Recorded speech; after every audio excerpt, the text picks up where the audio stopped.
Yooyaa harka fuunni ashamaa jaalatamtootaa fi kabajamtoota maatii jiruu miidiyaa nageenya keenya bakka jirtanitti isin dhaqqabu isiniin jenna. Anaa dhufuu baga gara jiruu miidiyaa nagahaan dhuftanii odeeffannoo hatantamaa ammaan dhaqqabdee akkaan barbaachistu taate qabannee dhufnee jirra. Keessattuu salphina mootummaan PP keessa jirtu muddamsuu hamaa keessa seentee jirti. Waraanni gara maraan itti banamee jira. Gama dippiloomaasiin immoo hayyoonni Oromoo sirriitti irratti hojjetaa jiru. Abiy Ahmed immoo uummata sobee amma waan soba fixatee fakkaata. Gibxii fi Eertiraanis haada itti jabeessanii jiru. Biyya keessaa immoo waraana bilisummaa Oromoo fi faannoon waraanaan burjaajessaa jiru. Raayyaan ittisa biyyaas gara faannoo fi waraana bilisummaa Oromootti harka kennataa jira. Odeeffannoo keenya guyyaa har'aa keessatti waa hedduu qabannee dhufnee jirra. Isinis odeeffannoo keenya hanga dhumaa dhageeffadha. Yaada yoo qabaattan gara koomantiitiin nuuf kenna. Akkasuma like share godhuu hin dagatinaa. Namoonni jiruu miidiyaadhaaf haaraa taatan yookaan subscribe hin godhin subscribe gochuudhaan maatii jiruu miidiyaa akka taatan isiniin jenna. Gara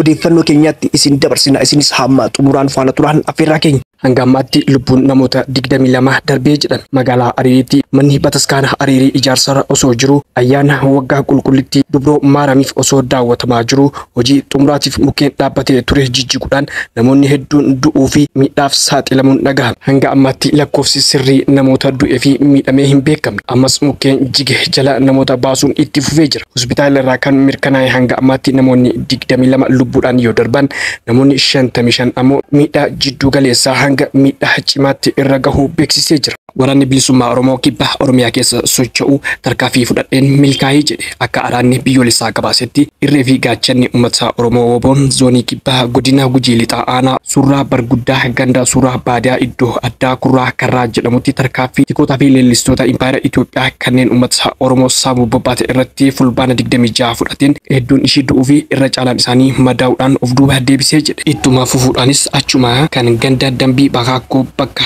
addaa keellaa maakkee jedhamu tarkaanfii leellisaa murna maafiyaa PP irratti fudhateen hedduun du'uu fi maduun adabuu loltoota kanneen irraa qawwee AK tokkoo fi rasaa 31 dabalataan irraa hiikuun galii daataa qabsoo Oromoo bilisummaa Oromootiif oolchee jira jedhe. Maddi odeeffannoo kenna araata biyyoolessaati. Namoonni dhuunfaa mallattoo tiraafikaa misuma koriidarii irratti dhaabbatee buqqisanii fudhatuun hidhaa waggaa 6 adabama. Shakkamtoonni kun mallattoo tiraafikaa misuma koriidarii irratti dhaabbatee fudhachuudhaan dabalatattis meeshaa kuufama balfaas hatus ibsameera. Yakki kun kan raawwatame fulbaana 4 bara 2018 akka lakkoofsa Itoophiyaatti halkan naannoo sa'a 10 kutaa bulchiinsa magaalaa Lamii Kuraa aanaa 8 bakka addaa naannoo mana barumsaa Kambiriitti jedhamutti himatamtoonni Taarraqany Tasfaa fi Afeworq Yoonas mallattoo tiraafikaa kan osoo hatanii deemaa jiranii poolisoota hojii irra turaniin halkan harkatti qabamu poolisiin ibseera. Poolisiin qorannoo himatamtoota irratti taasiseen meeshaa kuufama balfaa misuma koriidarii irraa kaa'amee ture 6 kan birrii 200,000tti tilmaamamu hatuun gargaartota dhiyeenyatti argaman 3 birrii 8,000 kan gurguran ta'uu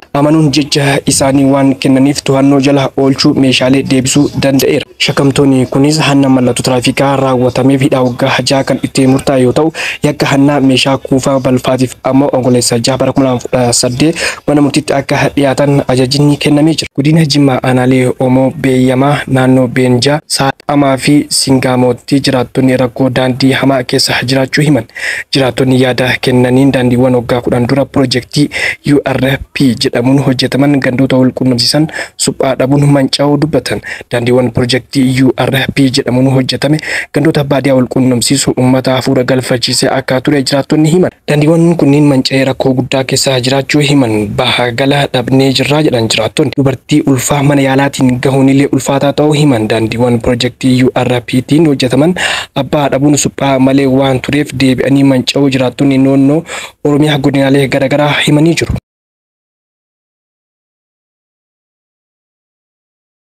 Mootummaan finxaaleeyyii hidhatanii naannoo Oromiyaa keessa jiratanii fi jigii naannoo Amaaraatiin waammatanii qe'ee Oromoo irratti haliilaa raawwatan hiikkachiisuu dhiisee warra jara kana uummata Oromoo irraa qolachuudhaaf socho'u adeemsee hidhannoo irraa hiikaa jira jedhan jiraattonni godinaalee Wallaggaa Bahaa fi Horroo Guduruu Wallaggaa aanaalee naannoo daangaa. Akka jiraattonni dubbatanitti finxaaleeyyiin haliilaa banan uummata Oromoo jumlaan fixanii buqqisanii qe'ee uummata mancaasan kunniin harki caalaan isaanii asuma nu keessa jiraatanii jedhan. Warra kana gariin mootummaa naannoo Oromiyaatti aboo waliin taanee waraanna jedhee itti hidhee garii mootummaa naannoo Amaaraattu hawaasa Amaaraa ajjee jiru tiksitu jedhee itti hidhee garii faannoo naannoo Amaaraa keessa jirtu Izii Wallaggaa jedhee itti hidhee garii duriyyee fi gartuulee siyaasaa garaagaraatu itti hidhee garii immoo dhuunfaadhumaan meeshaa waraanaa baatanii hidhatanii jedhu jiraattonni warri kun hidhannoo kanaan uummata fixaa turan kan jedhan jiraattonni eessaa akka qubatanii jiran eenyu akka hidhatee jiru caasaan mootummaa sirriitti akka beeku himan. Uummanni naannoo daangaa jiraatu buqqee bittinnaa osoo hin taane ijaaramee hidhatee dachee isaa eeguu qabaa jedhu gameeyyiin ABO OMN irratti mari'atan. Obbo Abbaa Caalaa Lataa bultuun biyyoo fi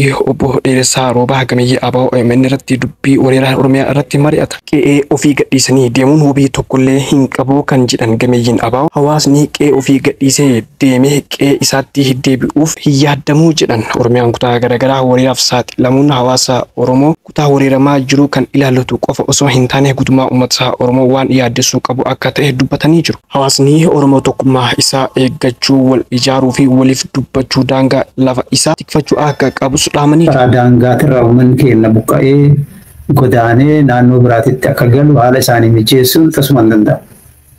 Gaariillee miti. Uummanni sun bakkuma itti dhalate, bakkuma irratti wal horee, bakkuma irratti tiffatu, irra hidhatu achitti jiraachuu qaba, achitti gargaaramuu qaba, achumatti bu'uuraalee misoomaa yoo mootummaan jiraate achumatti jajjabeessuu barbaachisaa. Qaamni biyya alaa jirus qaamni miti mootummaa uummata Oromoo keessaa ijaarame yookaan fedheeyyuu yoo argatee itti affeeranii kan gargaaranillee ta'e dhimma uummanni sun lafa kaleessa irraa siqe sanaayyuu itti deebi'ee qubatee achirra gargaaramee bu'uuraalee misoomaa namaatiif kan argatee beeyladaallee hundumaayyuu mijeessanii fi achi jiraachuu qaba kan jedhu qaba. Ni buqqa'ee bakka isaatti deebi'uu danda'u qaba. Walii isaa wal ijaarratee daangaa isaa naannoo isaa ittifachuu, qe'ee isaa, maatii isaa, kosii isaa ittifachuu danda'u qaba. Jalaa buqqa'uun jalaa deemuun furmaata hin ta'u. Ittumaa itti butataa deeman.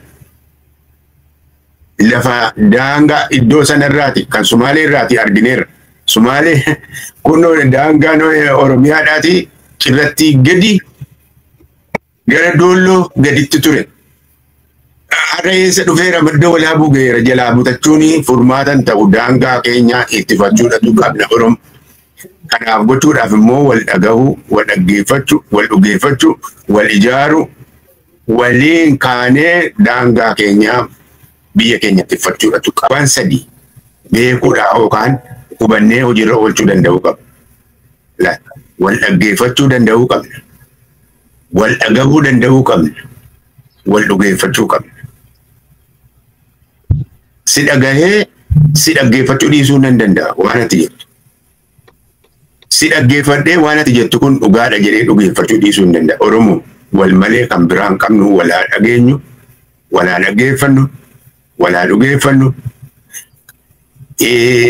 Wanti ittiin Oromoo diiganii kaardiin baay'eedha. Kaardiin naannoodhaati.